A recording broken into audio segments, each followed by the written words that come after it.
हो जाओ मंत्रा, राम मेरा सबसे प्रिय पुत्र है। तुम बहुत भोली हो कैकेयी, तुम ये षड्यंत्र को समझ नहीं पा रही हो। चुप हो जाओ मंत्रा, हम दोनों को मालूम है कि राम ही सिंहासन पर बैठने के योग्य है।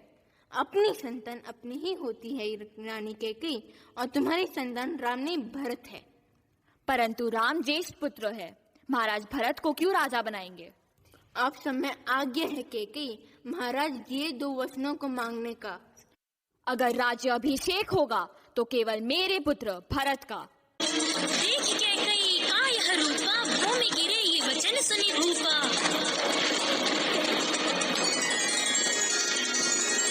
सुनी वचन पितु मात के, राम गए तब आए, रघुकुल रीति घटे। राम मेरे पुत्र। नहीं राम, रघुकुल रीत सदा चली आई, प्राण जाए पर वचन ना जाए। राम भैया, मुझे वचन दीजिए कि इस 14 साल के वनवास में आप मुझे भी ले चलेंगे। जाने लगे जब रघुवर वन को, संग चली सिया छोड़ सुखन को। रघुनंदन, मैं भी चलूंगी आपके साथ वनवास।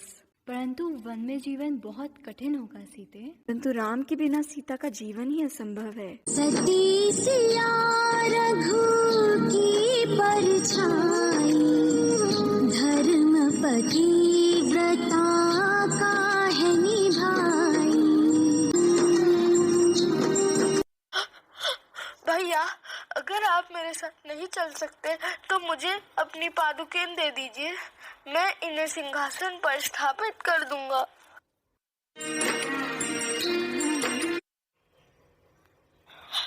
भैया आपका ये दास आपके लिए 14 वर्ष इंतजार करेगा। यदि आपको वापस लौटने में 1 दिन का भी अधिक समय लगा तो मैं अग्नि स्नान कर लूंगा। इस प्रकार भरत ने राम की 14 वर्ष तक इंतजार करने की प्रतिज्ञा ली। पथरीले पथ पर पगरारी, चले विदेह की ये सुकुमारी। वर्षा धूप सहे दिन रहना, पर हर्षित थे और नैना। सीते, आप प्रकृति को कितने अच्छे से समझती हो। कौन अपनी जननी को नहीं जानता। प्रकृति सदैव बदलाव से पहले हमें संकेत दे देती है। जैसे बाढ़ से पूर्व पक्षी अपने घोंसलों को पक्के पेड़ पर बनाकर हमें संकेत देते हैं।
ये कौन सुंदर पुरुष है? मेरा नाम है शरूपनखा, रूप की रानी।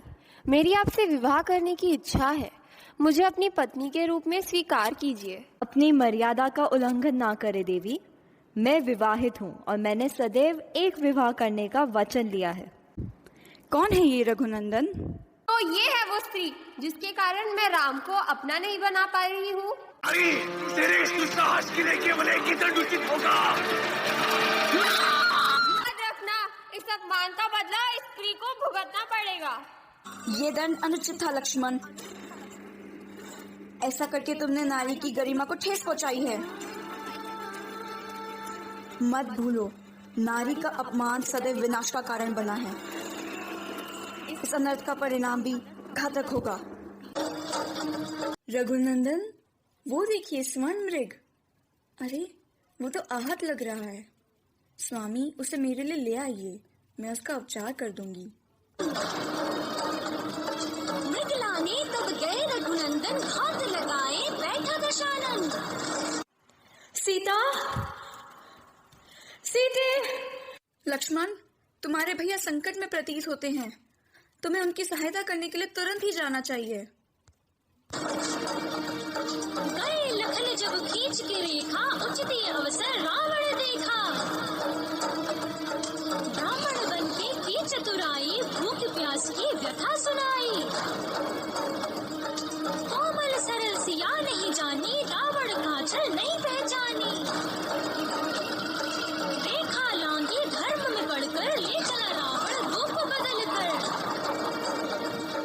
रोई सियासत बहु अकुलाई, कहाँ हो आओ हे रघुराई। कोई सिया का नहीं सहायक, ले गए लंका लंका नायक। सीता, सीते! सीता, आपने मेरी सीता को देखा? वो तपस्वी रूप में थी। यही सीता! सीते, अब कहाँ चली गई सीते? आपके बिना ये राम अधूरा है। सीते! भैया, वहाँ कोई माई काम कर रही है, उनसे सीता भाभी के बारे में पूछते हैं। हाँ जाओ लक्ष्मण, पूछ कर आओ। माता, हमें दक्षिण दिशा की ओर प्रस्थान करना है, कृपया हमारा मार्गदर्शन करें। हाँ, मार्ग भी बताती हूँ, परंतु बहुत थके हुए लग रहे हो, कुछ खा लो। वो महापुरुष कौन है? वो मेरे भैया हैं, दशरथ नंदन राम। आप कुटिया के द्वार पर तो आ गए, लेकिन अंदर नहीं आएंगे? मैं अति शीघ्र दक्षिण दिशा की ओर जाना है। आपकी स्पर्श मात्रा से दशरथ नंदन, देवी अहिल्या का उद्धार हो गया था। इस शबरी की कुटिया में आकर इसे करुणा का एहसास दिला दो। पर मैं भूल गई थी, इस श्रापित बुढ़ी औरत के घर कोई नहीं आना चाहता। क्षमा कर दीजिए माँ, मैं आपकी इस श्रद्धा को पहचान ना सका। माँ, भोजन नहीं कराओगी? तीव्र भूख लगी है। आप मेरे यहाँ भोजन करेंगे? आइए। क्षमा कर दीजिए प्रभु, मैं आपको खट्टे बैर नहीं खिला सकती, इसीलिए मैंने ये बैर आपको चक के दिए हैं। परंतु ये शबरी के झूठे बैर है, आप ग्रहण करेंगे? अवश्य माता, ये झूठे नहीं है, इनमें तो आपका प्रेम भरा हुआ है। मैं इन्हें अवश्य ग्रहण करूंगा। चख के फल राम को दीनी, प्रेम भक्ति ने सुध बुध चीनी।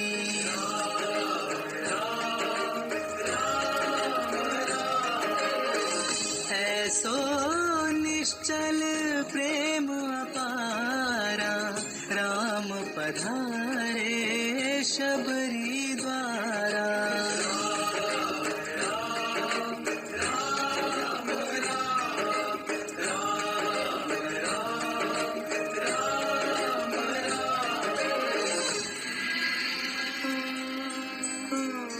ये है तेरा शस्त्र सीता, ये पल भर में मिट जाएगा। एक कदम आगे बढ़ाकर तो तू देख रावण, पल भर में जल जाएगा।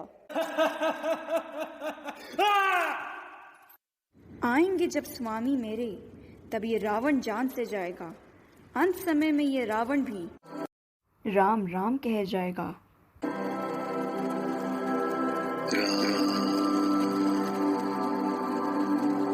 मान्यवर, आप कौन है?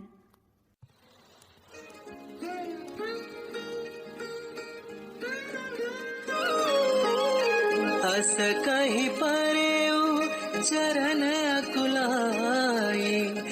निज तनु प्रगति प्रीति और जीवन सफल हो गए प्रभु। जय श्री राम। पवन पुत्र हनुमान का प्रणाम स्वीकार कीजिए। उठो हनुमान। आप प्रसन्न नहीं दिख रहे, क्या कोई भूल हो गई है मुझसे? श्री राम ने तो हनुमान को पूरी कथा सुनाई।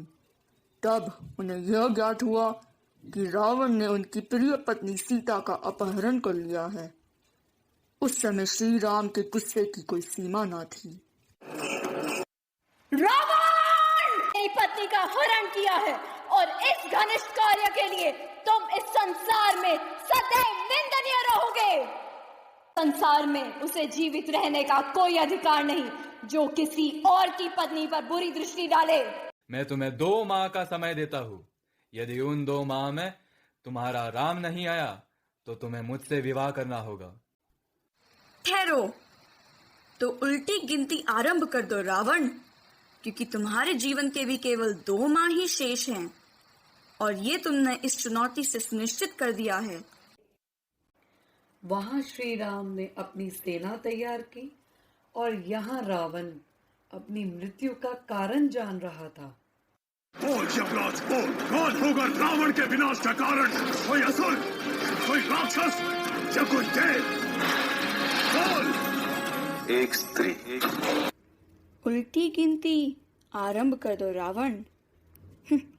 अपने बल पर अहंकार करने वाले, अब देखेगा तू नारी शक्ति का प्रकोप। मुझे तुम्हारी सहायता की आवश्यकता है। तुम ये मुद्रिका मेरी सीते को देना। कहना कि तुम्हारे राम शीघ्र आएंगे। जैसे आपकी इच्छा प्रभु।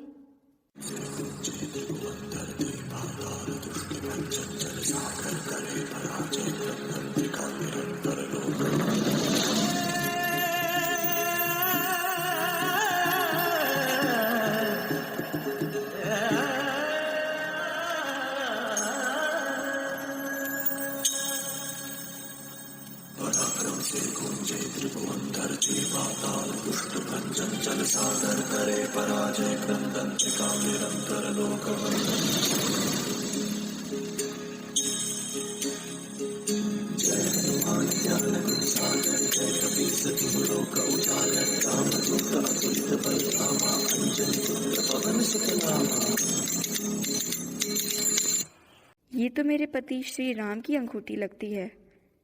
क्या क्या ये सच है? ये कहाँ से आई?